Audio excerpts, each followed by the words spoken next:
বিয়েবাড়ি কাণ্ডে হাইকোর্টের রায়ে ক্লিনচিট পেয়ে গেলেন শৈলেশ যাদব। বুধবার হাইকোর্ট শৈলেশ যাদবের বিরুদ্ধে আনা 3টি রিট পিটিশন ও খারিজ করে দিয়েছে।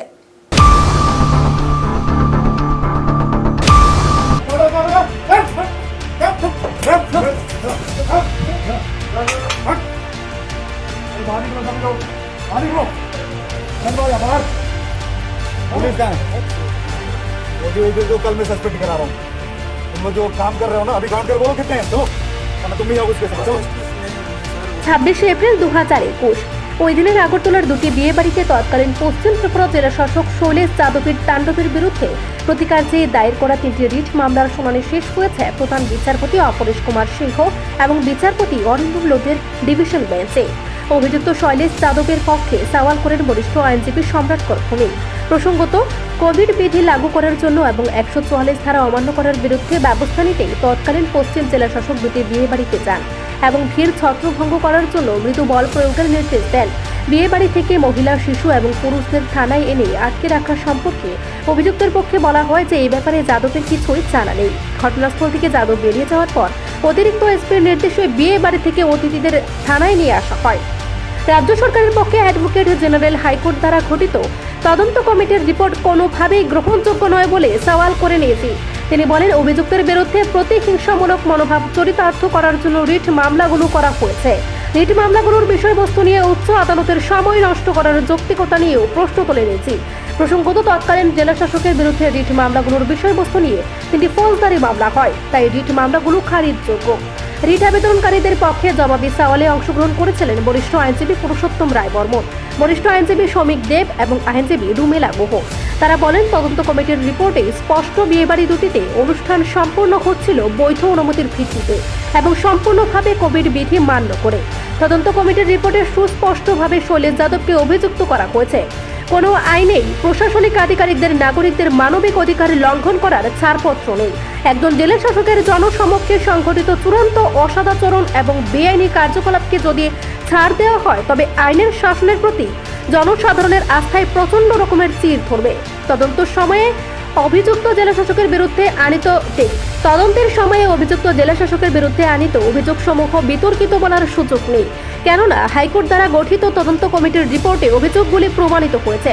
বরিষ্ঠ আইনজীবী পুরুষোত্তম রায় বর্মন জোর দিয়ে বলেন, অভিযুক্ত একজন ক্ষমতাশালী আমলা, রাজ্য সরকারের ব্লু আইট বয়, কিন্তু আবেদনকারীদের উচ্চ আদালতের উপর গভীর আস্থা এবং বিশ্বাস রয়েছে। উচ্চ আদালতের ন্যায় বিচার দেবে। বুধবার উচ্চ আদালত শুনানির শেষে রায় প্রদান করেছে।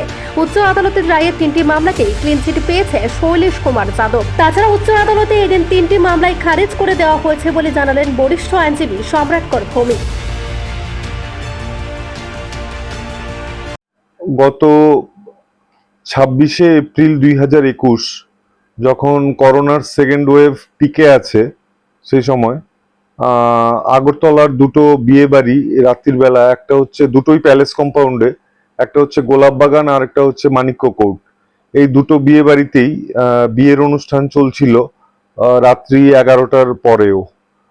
আর সেই সময় ওয়েস্ট ত্রিপুরা ডিস্ট্রিক্টের ডিস্ট্রিক্ট ম্যাজিস্ট্রেট ছিলেন ডক্টর শৈলেশ কুমার যাদব।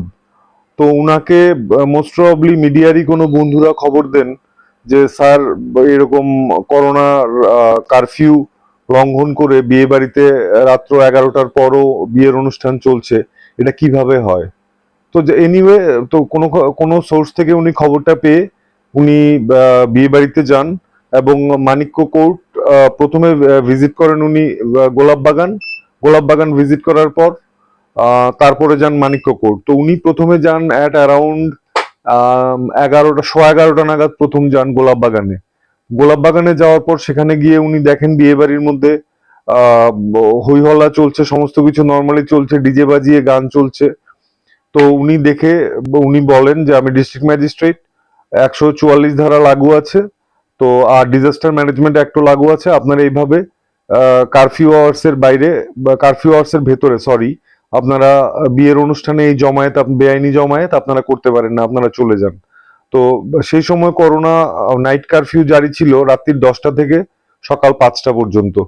তো Shailesh Yadav district disaster management authority হিসেবে, ল এনফোর্সিং এজেন্সি হিসাবে উনি গেছেন, কিন্তু উনার কথা কেউ শোনেনি। তখন উনি বলেছেন যে তাহলে আমি ক্রাউড ডিসপার্স করব।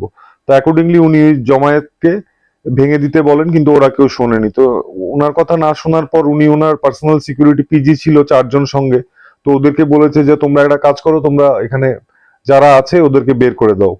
তো তারপর ওদেরকে বের করে দেওয়া হয়েছিল। তো এরপরে উনি যান, এর 15-20 মিনিট বাদে উনি যান মানিক্য কোর্ট ম্যারেজ হলে। মানিক্য কোর্টে যাওয়ার পর সেখানে গিয়েও দেখেন যে বিয়ে করার জন্য পারমিশন যেটা ডিস্ট্রিক্ট ম্যাজিস্ট্রেটের অফিস থেকে নেওয়া, সেটা হচ্ছে নাইট কারফিউ সময় যেটা বলবৎ ছিল সেই সময়, সেটার ভেতরে সবকিছু করতে হবে। মানে আপনার যদি বিয়ের অনুষ্ঠান সারতেও হয় রাত্রি 10টার ভেতরে আপনাকে ওটাকে শেষ করে ফেলতে হবে।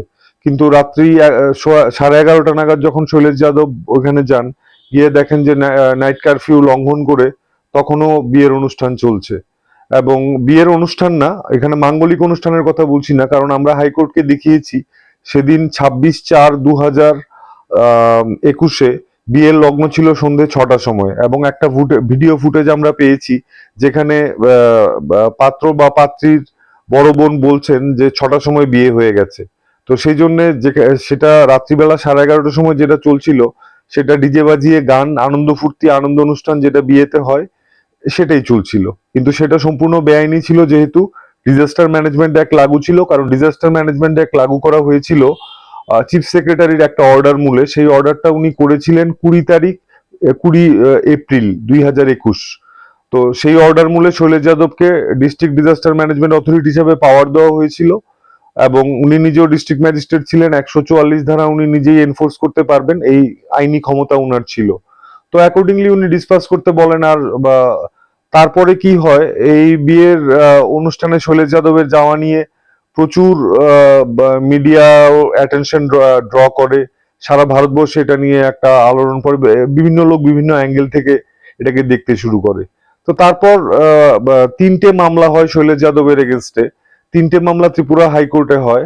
একটা মামলা করেন স্বপন কুমার দেব, যে ওই ওই মানিক্য কোর্ট যে বিয়ে বাড়ি, সে বিয়ে বাড়ির পাত্রীর বাবা। আর একটা করেন সর্বানন্দ ঝা, উনি হচ্ছেন গোলাপবাগান ম্যারেজ হলের পুরোহিত ছিলেন। আর একটা করেন আইনজীবী, এটা ছিল পাবলিক ইন্টারেস্ট লিটিগেশন, সেটা করেন আইনজীবী ভাস্কর দেববর্মা। তো এই 3টে মামলা একসঙ্গে ট্যাগ করে হাইকোর্টে দীর্ঘ বছর চলে। 2021 থেকে মে মাসের 3 তারিখ করা হয়েছিল মামলাগুলো। মে মাসের 3 তারিখ থেকে শুরু করে আজকে পর্যন্ত। আজকে 2024-এর 22 মে আজকে হাইকোর্টের ডিভিশন বেঞ্চ রায় দিয়েছেন। ডিভিশন বেঞ্চে ছিলেন আমাদের চিফ জাস্টিস মহামান্য শ্রী অপরেশ কুমার সিং এবং জাস্টিস শ্রী অরিন্দম লোধ। তো ওরা দুজন জাজমেন্ট দিয়ে শৈলেশ যাদবকে এই 3টে মামলা থেকেই অব্যাহতি দেন, এবং 3টে মামলাই খারিজ করে দেন। কারণ ডিজাস্টার ম্যানেজমেন্ট অ্যাক্টে শৈলেশ যাদবের যেই পাওয়ার ছিল, রাদার আপনারা অনেকেই দেখেছেন, মিডিয়ার বন্ধুরা যারা আপনারা সেই সময় নিউজ করতেন, যে অনেক জায়গাতে লোকে জমায়েত করতো বা কেউ আড্ডা মারছে রাস্তায় স্ট্রিট কর্নারে দাঁড়িয়ে, পুলিশ তাদেরকে ধরে বেধড়ক লাঠি পেটা করছে বা তাদেরকে লাঠি নিয়ে তাড়া করছে। তো সেই নিয়ে কিন্তু কোনো মামলা হয়নি। তখন কিন্তু মানুষ বুঝে গেছে যে করোনার সময় মজা করার সময় নয়, সেটা একটা এক্সট্রিম পিরিয়ড ছিল। তো সেই জন্য শৈলেশ যাদব যেটা করেছেন সেটা আইন অনুযায়ী করেছেন, সেটা হাইকোর্টও বুঝেছে, এবং উনাকে হাইকোর্ট অব্যাহতি দিয়েছেন এবং রিট পিটিশন গুলো খারিজ করেছেন। রায়ের এখনো কপি আমরা হাতে পাইনি, রায়ের পুরো কপি হাতে পেলে তারপর আরো বিস্তারিত বলা যাবে। নিজস্ব প্রতিনিধি রিপোর্ট, এশিয়ান টাইমস।